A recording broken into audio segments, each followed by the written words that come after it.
So for the month of October, our blog is Your Life is Written All Over Your Face. I will go over a brief introduction, which we learned about face reading. Our guest speaker is founder Erin Nalani, our facial overview, and then we'll do divisions of the face and features combined. Then we'll talk about reading from the heart.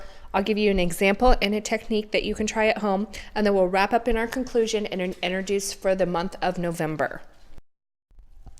Facial overview. What does your face say? What if I ask you questions like, how many lines do you have on your forehead? Is the distance between your eyes large or small compared to your friends? What is the size and the distance between your eyes to your eyebrows? Surprisingly, many people do not know the answer to these questions. That is why it's very important to learn how to recognize these facial features on yourself in order to be a master in the science of face reading. So divisions of the face. The face is divided into two sides. First, there is the right, which is the public life or the world side. This is what we show to the world and what has happened to us. This is what we show our friends, our teachers, our parents, our peers, and even acquaintances, how they perceive us. It also shows how the world has treated us, like successes and failures in life, health or illness, divorce, loss of a loved one, etc. On the left side is our private life or our inner child. This is what we keep inside. This is the person who we are when no one is looking, the true inner person. It is about spiritual and inner transformation. This is what we've done with what has happened to us. The core person is expressed on the left side. For example, friendship, getting along with your friends or companions, finding a hobby, understanding your siblings and parents. Then from there, we can go down from the top to the bottom, which is divided into three sections. This is by Barbara Roberts. First, there is the forehead to the eyes, which is the idea section. So we talk about the hair. The hair represents your seriousness, your sensitivity, and the health to the body. Eyebrows represents personal power, aggressive or gentle nature. And the forehead is your thinking style and mental intensity. Then we move to the next section, which is the hearts and feelings, which is in the eyebrows to the mouth. The eyes are the spiritual wisdom and one's view on things. Ears represents emotional and neurological possibilities and how one tunes into the big picture. Cheeks, how much feelings we will be expressed. Nose is your financial and spiritual wealth. Lips is one style of giving and receiving love and affection, how one is in intimate relationships. The upper lip is giving, the lower lip is receiving. And the philtrum, which is from the nose to the upper lip, represents the creativity, creative intensity, and physical strength. Then our last divided section is the will section, which is from your chin to your jaw. There's your teeth, which represent your personal power. Chin, how one moves forward in the world. And jaw, your willpower, how one meets the world, and your inner drive to succeed.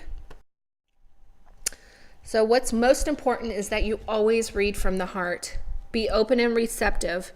Close your eyes, meditate, and send out an intention for God and your spirit team to help guide your words to be accurate, healing, and useful. Be compassionate and seek to understand the person you are reading. Be kind, gentle, and tactful. Start with strengths and then gradually add in their challenges. The goal is to give inner tools for healing and insight. They should leave feeling positive and hopeful about themselves. As a person heals within and grows in wisdom, the face will reflect the change. The face is like a computer printout of the emotional, spiritual, and mental past. Those who have done a lot of inner work might not show immediately because soft tissue changes slower than the consciousness. It is a tool for self-understanding, not to replace medical or counseling advice, and it is accurate and insightful, but not used to predict the future or give advice about what a person should or should not do. And to go about how the face is a computer printout, what's very easy to understand what people are going through, you can always look at the shape of their eyebrows or their hair color. A lot of people like to change their hair color, and that kind of gives you an idea of the kind of state that their mental is in. So example, how to read face? Well, first you're going to split the face in half, and then you're going to start from the top and read your way down. So it's easy when you first start to break it up into sections, and then you kind of start putting it together. Eventually, you'll agree to see a pattern or things that you think about, and then as you read further down, there's something that validates that previous thought that you had. You want to discover strengths and weaknesses and successes and challenges in this lifetime. So put together your story, and then afterwards, you can learn to intuitively connect with the subject to decipher the background of the story by meditating within. So the process one is to start with the worldly side, which is the right side that we went over, and then you're going to do the mental area, which is the top, from the top to the eyebrows. Then we're going to do the emotional area, which is the eyes to the cheeks. And finally, we'll do the will area, which is the cheeks to the chin. And then we'll go to the other side, which is the left side, the inner child side. And then you're going to do process 2, 3, and 4 again. So here's an example. I listed a website here for you so you can go look at this face chart offered by Barbara Roberts. And first you're going to click on the chart and expand. You're going to read the ideas section of this chart because that is all that's offered. And then answers will be on the next page. The few things that are not shown on this face because the hair is covering it up is that the left eyebrow is curved, not arched, so it's a little different. And there's actually wisp on both sides. If you look at the top of the picture of this person, there is wisp on their right side, but there's actually some that are underneath the hair on the left. So I will give you some time to go ahead and browse that over before you click on the next slide.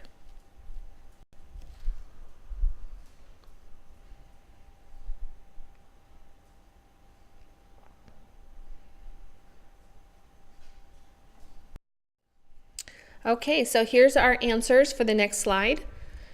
If we start with the hair, this person has straight brown with blonde highlights. The straight means seriousness and straightforward. The brown is family orientated and warm. The blonde adds a little fun-loving and independence into her personality there. The forehead is really round, high, with wisp on both sides. So the round means she's a people person. High, she likes to plan and is a strategist. And wisp, the mother has a big influence on her professionally and personally. Her eyes are brown, which means she's warm and affectionate. And the eyebrows are high set, arched on the right and curved on the left. High set eyebrows means she has high standards and handpicks friends but are very loyal. Arch means to the world she's artistic and dynamic, but curved in the inside, she really loves harmony. So that's our face reading. If you like more into it, I suggest that you go visit Barbara Roberts' website and check into her books. Next month, we have Calling All Cherubs to the Children's Cherub Angel Card Reading. I have presented by Diana Christina, who is a certified angel practitioner and certified angel card reader of Doreen Virtue. Come join the heavenly beings as they bring forth messages from the angelic realm to each child present. Learn about the angelic realms and the different types of angels. Open your hearts to receive this special message just for you. And remember, fairies are angels too, and they love to be in the energy of playfulness when they bring forth the messages. So come join us. And again, I'd like to thank you for stopping by and checking into our episode of Your Life is Written All Over Your Face by Erin Nolani. And again, if you would like to reach out to us, you may visit our website at www.earthangelsnetwork.net, or you can email me at earthangelslv@gmail.com. So thank you, and we'll see you next month for the month of November.